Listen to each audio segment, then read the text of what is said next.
Myanmar में सेना के खिलाफ अब पुलिस ने भी बगावत कर दी है। पुलिस सेना के आदेश को मानने से इनकार कर दे रही है क्योंकि सेना लोगों को मारने के आदेश दे रही है। एक ऐसी ही कहानी हम आपको बताने वाले हैं, क्योंकि जिसकी जुबानी हम सुनाएंगे आपको वो भी म्यांमार की पुलिस में थे और उनको सेना ने आदेश दिया कि वो लोगों पर गोली चलाएं, लेकिन उन्होंने इस आदेश को मानने से इनकार कर दिया। लेकिन जब उन्होंने ऐसा किया तो सेना उनके खिलाफ आक्रामक हो गई। बात उनकी जान पर बन के आ गई और इसके बाद वो आ गए भारत और उन्होंने भारत में अब शरण ले ली है।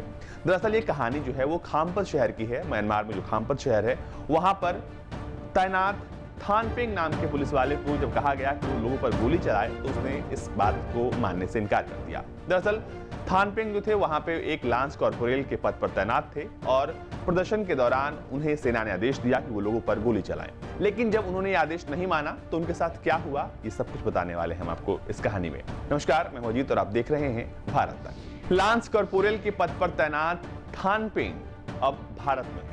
भारत में वो उन तमाम बातों को याद कर रहे हैं और सुना रहे हैं लोगों को कि कैसे वहां की सेना लोगों पर जुल्म कर रही है। लोगों पर गोलियां चलाने के लिए सेना लोगों को मजबूर करती है।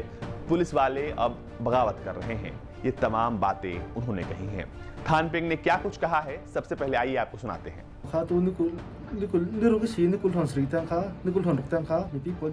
6 फरवरी से 26 फरवरी के दौरान लोगों ने स्वतंत्र रूप से प्रदर्शन किया और कई जगहों पर लोगों ने विरोध प्रदर्शन किया।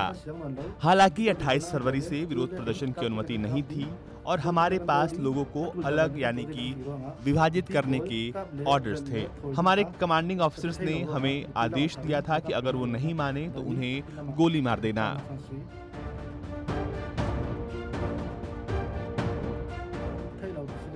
मैं अपने लोगों को गोली मारने के अपने अधिकारी के आदेश का पालन नहीं कर सका और मैं अपने देश से भाग गया।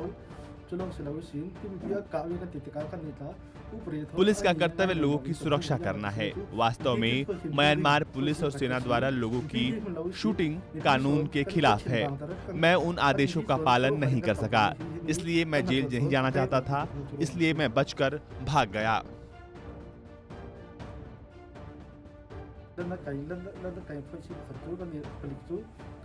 मैं हर रोज अपने परिवार को याद करता हूँ। मैं शादीशुदा हूँ और मेरे 2 बच्चे हैं। मैं हर रात उन्हें याद करता हूँ। मैं अच्छी तरह कई रातों से सो नहीं सका हूँ। मुझे अपने परिवार की याद आती है। अगर म्यांमार में फिर से लोकतांत्रिक व्यवस्था बहाल हो जाएगी और सैन्य शासन खत्म हो जाएगा तो मैं अपने देश वापस लौटना चाहूंगा। 27 फरवरी को सेना का आदेश न मानने के बाद बात उनकी जान पर आ गई। जब बात जान पर आई तो वो भारत में आ गए। भारत में इन्होंने शरण ले ली है, लेकिन इनका परिवार अभी भी म्यांमार में है। इनको डर है कि उनके परिवार को सेना नुकसान पहुंचा सकती है, लेकिन ये चाहते हैं कि जब वापस से लोकतांत्रिक जो व्यवस्था है वो बहाल होगी तो ये वापस अपने शहर म्यांमार जाएंगे। लेकिन इस बीच एक और तस्वीर कल सामने आई जिसने लोगों को झकझोर कर रख दिया। ये तस्वीर थी एक नन की जो कि घुटनों पर बैठ के सेना से मिन्नतें कर रही थी। मिन्नत कर रही थी कि गोली मत चलाओ। ये तस्वीर देखिए आप, आपका भी दिल पसीज जाएगा।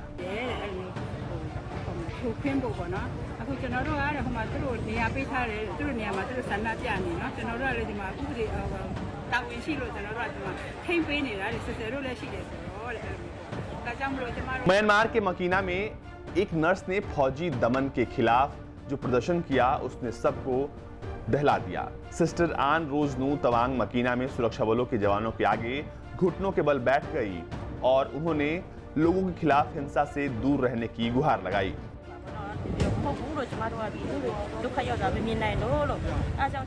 म्यांमार में जो कुछ भी हो रहा है उसको लेकर यूनाइटेड नेशंस काफी चिंतित है। इसको लेकर बैठक हुई और इसमें जो प्रमुख मुद्दा था वो म्यांमार ही था। म्यांमार में जो कुछ चल रहा है उसने दुनिया भर के तमाम उन देशों को चिंतित किया हुआ है, क्योंकि म्यांमार में अब तक 60 से ज्यादा लोग आधिकारिक तौर पे मारे जा चुके हैं और तकरीबन 1800 से ज्यादा पुलिस वाले इस वक्त डिटेन कर लिए गए हैं और तकरीबन 35 जो पत्रकार हैं उनको सरकार ने हिरासत में ले लिया है।